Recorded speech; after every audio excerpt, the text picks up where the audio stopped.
A ci gaba da rangadin da shugaban ƙasa ke yi ya kai muhimmiyar ziyara a garin na Taketa da ke cikin jihar ta da Magaram.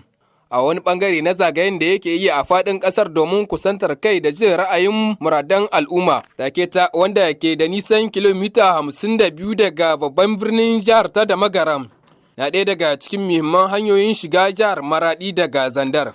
Shugaban ƙasar ya isa Taketa ne da misalin karfe 4 na maraicen yau Lahadi.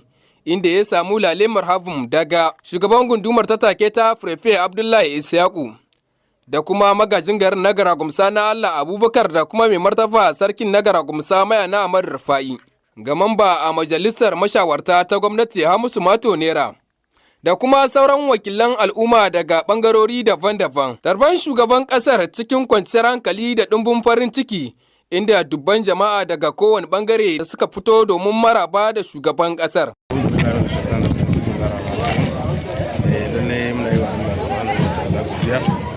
Ya nuna muna wannan rana da Allah ya sa mai girma mai daraja shugaban kasa mu nan da daraja mai Abdulrahman Chani yake ranka da shi cikin kasa.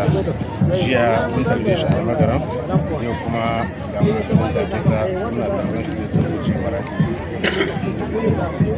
Me za ku ce sako da suna al'ummar Taketa? Gaskiya da suna al'ummar Taketa muna yi wa girma mai daraja godiya bisa jajircewa da yake da ɗora Nijar musamman mai kyau, wanda al'umma gaba ɗaya sun yi na'am da shi kuma suna mashi fatan alheri, suna mashi addu'a raunin da yake bisa kan shi Allah ya bashi ikon sarki shi. Irin wannan kokari da yake zai kawo zaman lafiya da kwanciyar hankali don ƙasa ya kwan lahiya ya tashi lahiya, duka wannan aiki ne na cikin da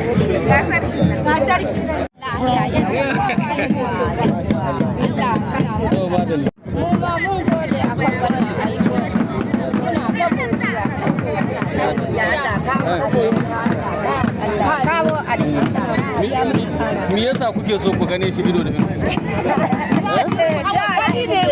Daɗi ne ba mu gane shi ba, amma ana taro muna ganin shi.